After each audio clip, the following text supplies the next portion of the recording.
Welcome to the Cambridge Financial Podcast with Bert Salazar, CEO at Cambridge Financial Partners, LLC. This podcast is all about tax-preferred retirement planning, economics, financial risk management, and achieving a risk-free and successful financial life. Now, your host, Bert Salazar. Bert Salazar. Hey, good day, everyone. Welcome to another Cambridge podcast. I hope that all of you had a great Mother's Day weekend. We really have a good time. We really had a good time here at my home with my family. We had our two daughters and my wife was here, and we invited some friends, and we really had a good time yesterday. So again, I hope all of you were able to enjoy such a great weekend.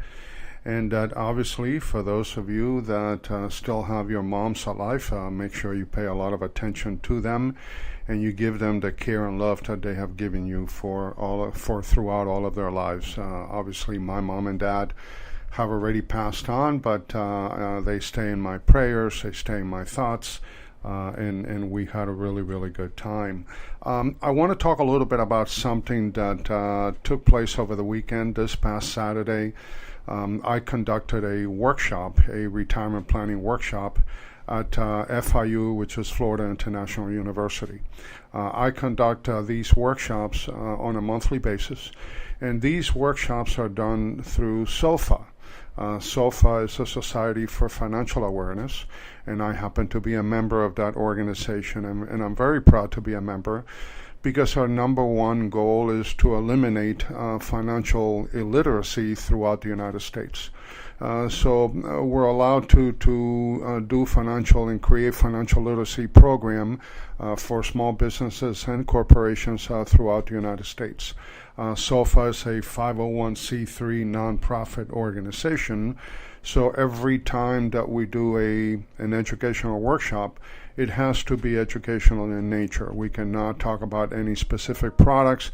We cannot speak about any specific companies. It is all about education. We also have the ability to do these at the workplace. So many times companies would have us come in and provide a financial literacy program for all of their employees, either on a monthly basis, on a quarterly basis, semi-annually, depending on what it is that they want us to do on behalf of the corporation, and obviously for the betterment of all the employees. Now, along those lines, we also have systematic workshops that we conduct, and we do these in educational campuses.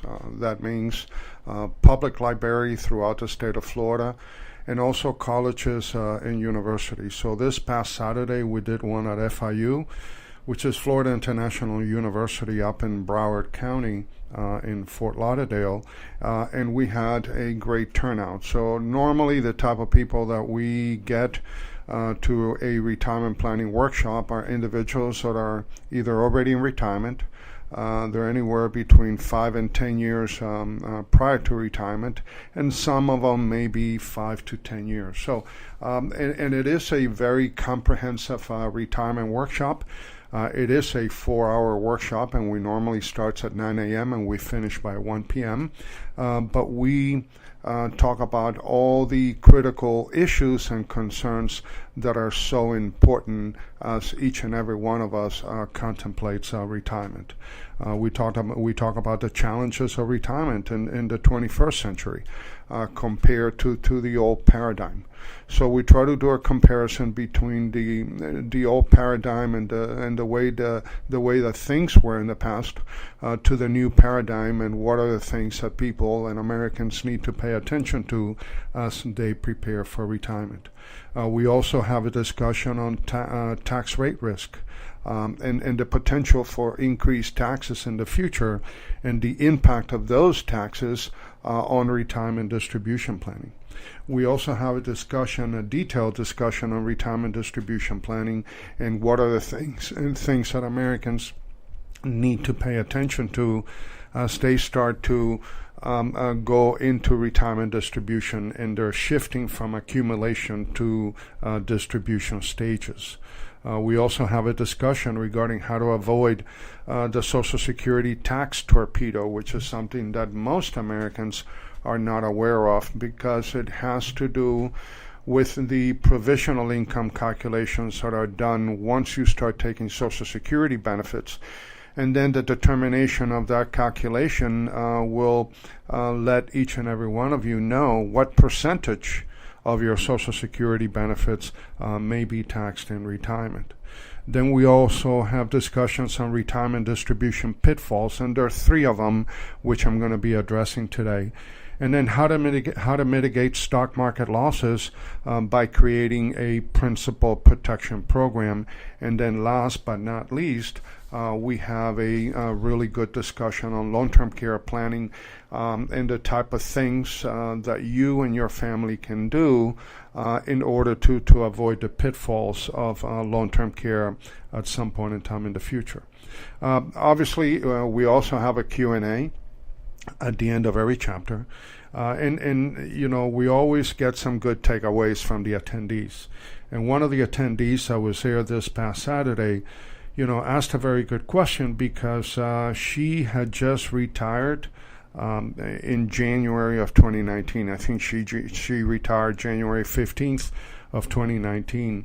And she was over the age of 70 and a half. Now, this attendee was not required to take required minimum distributions in 2018 from her 401k because of the fact that she was still working for the company that she had been working for the past 27 years. Now, this attendee did have IRA money, and obviously because she was over the age of 70 and a half, she did have to take a required minimum distribution, RMD, for 2018. But she was not required to do so for her 401k assets because she was still employed.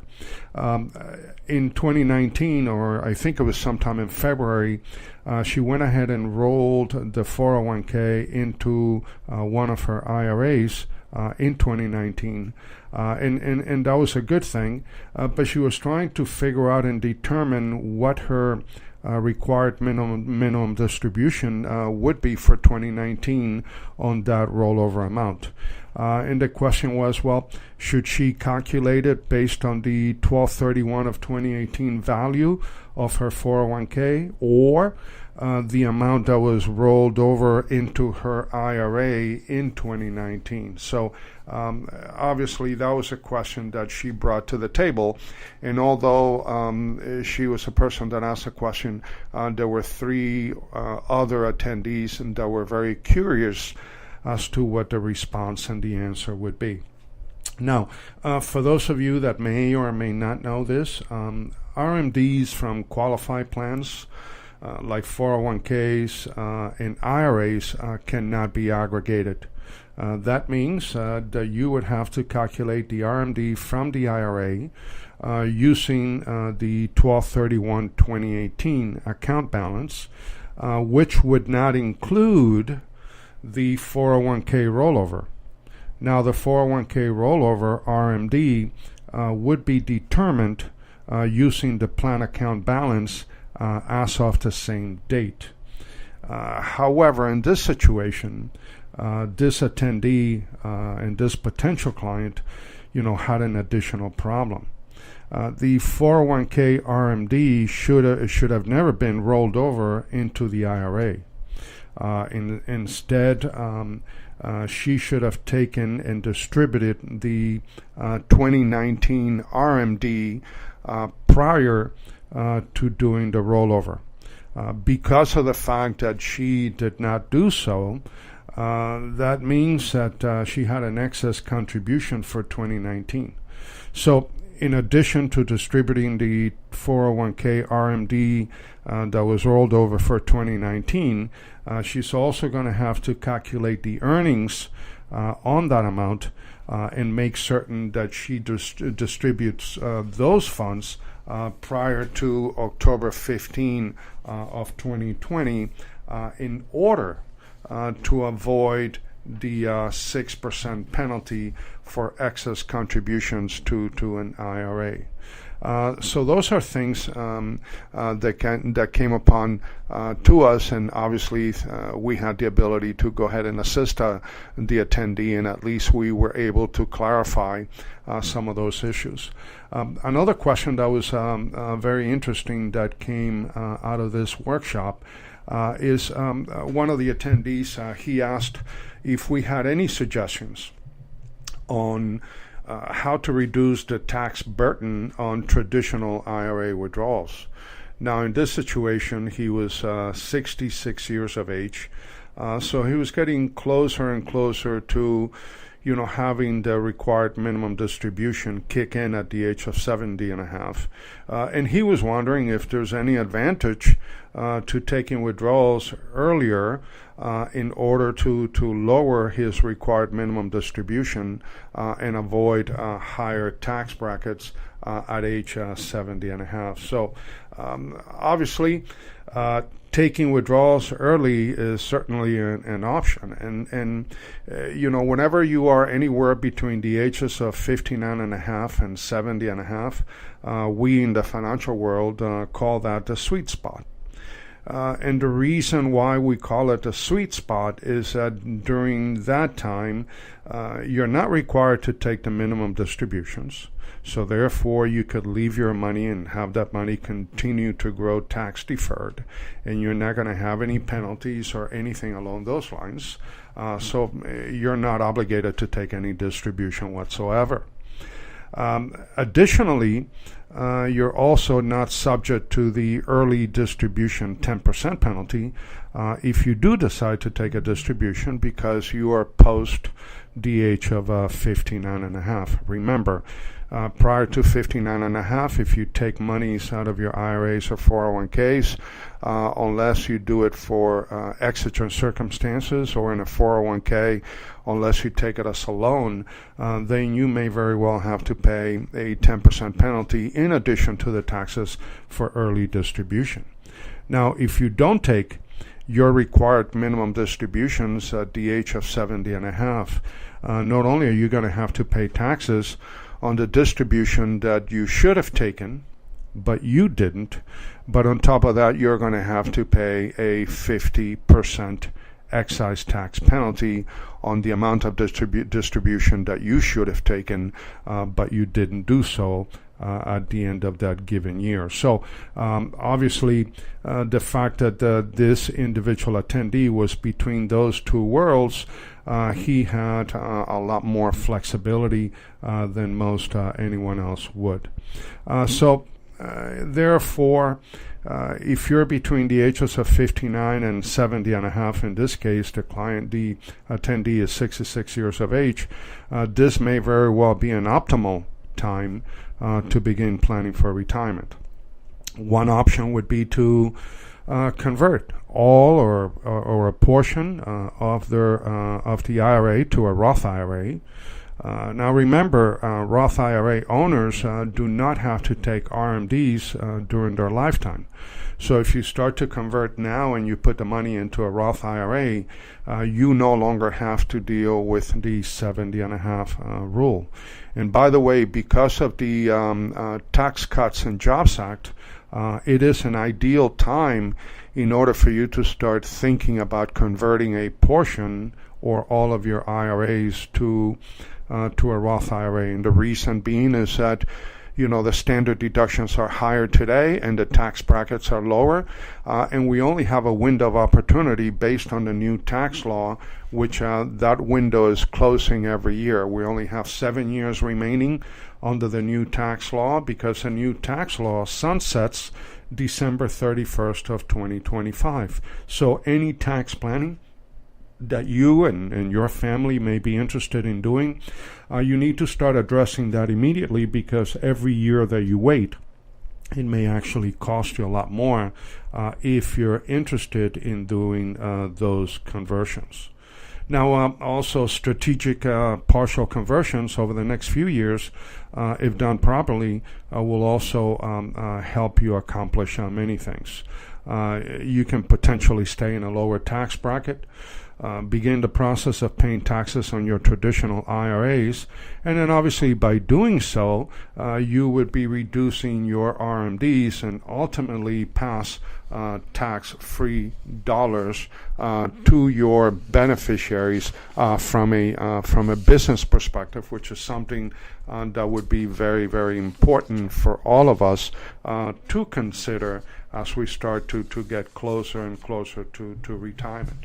I just want to let you know that if you have any questions regarding these issues, because there's a lot of controversy as to how to do it. Another question, and we're not going to address that one today, that we were asked is, well, if we have to take the required minimum distributions by April 1st, following the year that you turn 70 and a half, then would it make sense for us to wait until that time and allow the assets to continue to grow tax deferred?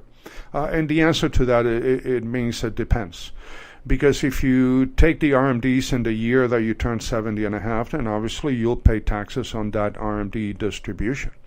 If you delay that distribution in the year that you turn 70 and a half, then not only are you going to have to take that 2018, let's say if you turn 70 and a half in 2019, not only do you have to take the 2019 distribution by April 1st of 2020, but then by December 31st of 2020, you will have to take an additional distribution for 2020. So if you delay taking the 2019 distribution until next year, then obviously in 2020 you will have to take two distributions, and that could, depending on your tax bracket, depending on your income, and depending on your tax deductions, that could have a detrimental approach to your tax planning for 2020 because your tax liability may increase along those lines. I want to talk a little bit now. I want to shift gears and talk a little bit about one of the areas that we discuss and go into detail in our seminars, which is, three major retirement distribution pitfalls.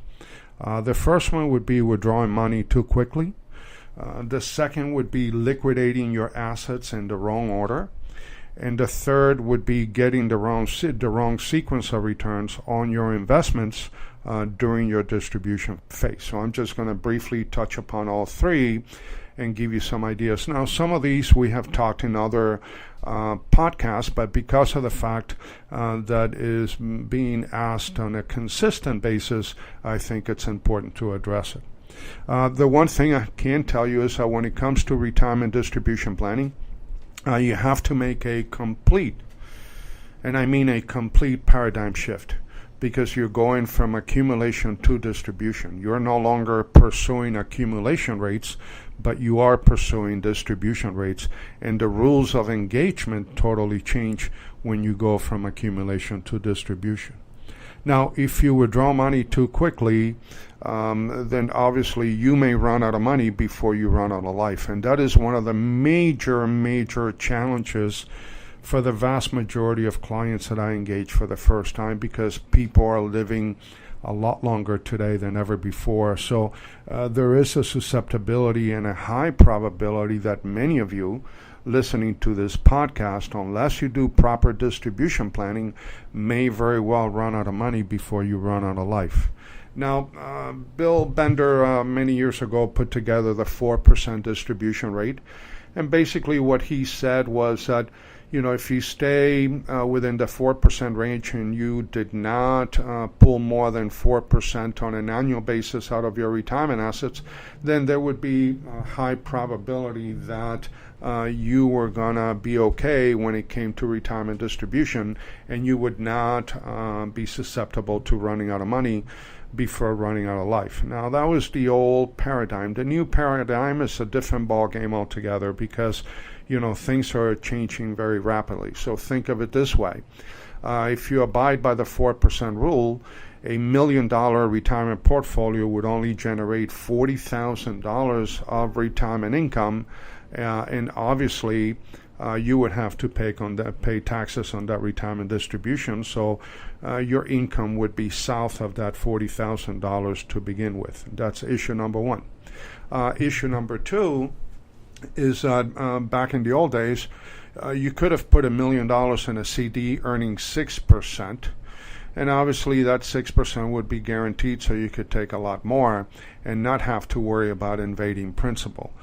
Because of the fact that interest rates are so depressed nowadays, most Americans that have assets or retirement assets in place and don't do any proper distribution planning are basically have to invest in the market, take additional risk in order to increase their distribution rate.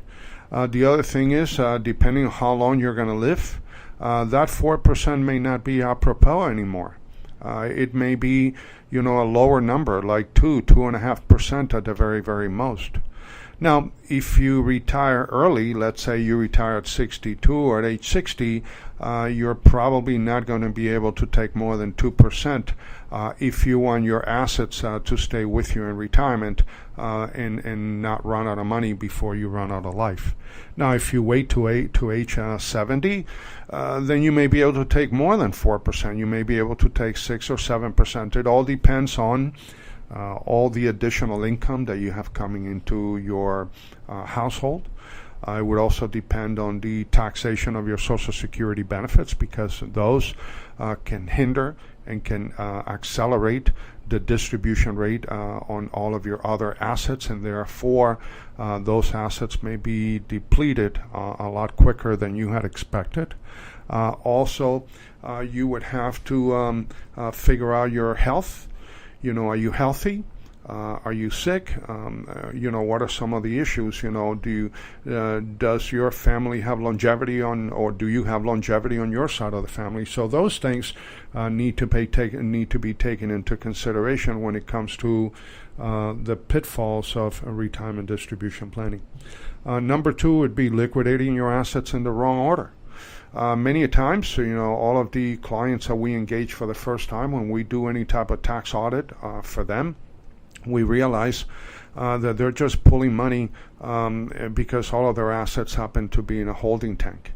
And they fail to realize that there is an economic order of distribution that we exercise whenever we do tax planning for our clients, that may actually increase your distribution rate in retirement, and most important, it may allow your assets to remain alive anywhere between 7 and 9 years longer than if you just pull money out of your assets without having a retirement distribution bucket list in order to access the different distribution of your monies sequentially and in a way that is going to minimize taxation while giving you the higher propensity for longevity planning of those retirement assets, so you could have a lot more money and lasting a lot longer time than if you don't do it properly. And then last but not least would be getting the wrong sequence of returns on your investments during the distribution phase. And this is a very challenging one because most of us, have gone through the ups and downs of the market during the accumulation years. So, for instance, if you had invested money and you had money invested in your 401k, back in 2008 or even as far as back as 2001, a lot of Americans lost millions and millions of dollars in retirement. But if you were still working, if you were still making contributions to your 401k, if you didn't need to have access to that money to meet your standard of living, if your employer was still, matching those contributions, then basically what you suffered in 2001 and 2008, just to give you two quick examples, were actually paper losses. Many clients back then and many Americans back then got to the point that they would not even want to open their monthly account statements because they didn't want to, face the damages when your 401k all of a sudden became a 201k. But because of the fact that you had time on your side of the ledger, then many Americans allow those assets to little by little recover as the market recovered between, let's say, 2008 and 2019. Now, the rules of engagement, though, do totally change when you're in retirement, because now you have no choice. Because right now, if you happen to be in retirement and you depend on your retirement assets in order to maintain your lifestyle and maintain your standard of living, then you would have no choice. You don't have that flexibility. So when your assets are heading south and your 401k is becoming a 201k, or you see your IRA statements losing 5, 10, 15, 20, 30, even 50% as it did in 2008, and then on top of that, you have to liquidate some of those assets in order to mitigate and maintain your standard of living in retirement, then you are forcing yourself and your family into a tailspin that you will not, and I repeat, you will not be able to recover. So whenever we do these comprehensive workshops, we talk about 8 major areas, including estate planning, but we try to do is put all of those areas in context and make sure that you follow the pattern to alleviate some of the challenges that all of us are going to face in retirement. The risk of dying too soon, the risk of living too long, the risk of living with a disability, and last but not least, the risk of living with eroding factors like, taxes, inflation, stock market volatility, interest rate volatility, propensity to consume, and the like. So again, I need a favor from all of you. I just looked at my review of the podcasts that we have been doing now. This is, by the way, episode number 74. Last week alone, we had over 1,000 downloads of our podcast. So I would appreciate for each and every one of you if you could do me the favor of when you take a look at our podcast, which is Your Tax-Free Life. If you click like, or if you can sign up for the podcast so we can notify you on a weekly basis, then that's going to give us a leverage to get more and more people involved on our podcast, which is now being downloaded over 1,000 times every single week, and we appreciate each and every one of you that are following us and that are downloading our podcast. So I would obviously appreciate for you to go ahead and register that podcast so we can get more and more people watching us. As always, I can't thank you enough for giving me an opportunity to come to you on a weekly basis and kind of give you ideas that I hope are helping you make better financial decisions. Always feel free to reach out to me if you have any questions at area code 786-766-1042.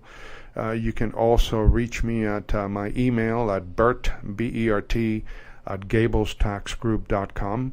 And as always, my number one goal for each and every one of you is to kind of help you and your families change the way that you see things, because when you change the way that you see things, the things that you see change. So again, thank you so very much for giving me a few minutes of your time, and we'll talk again next week. Take care.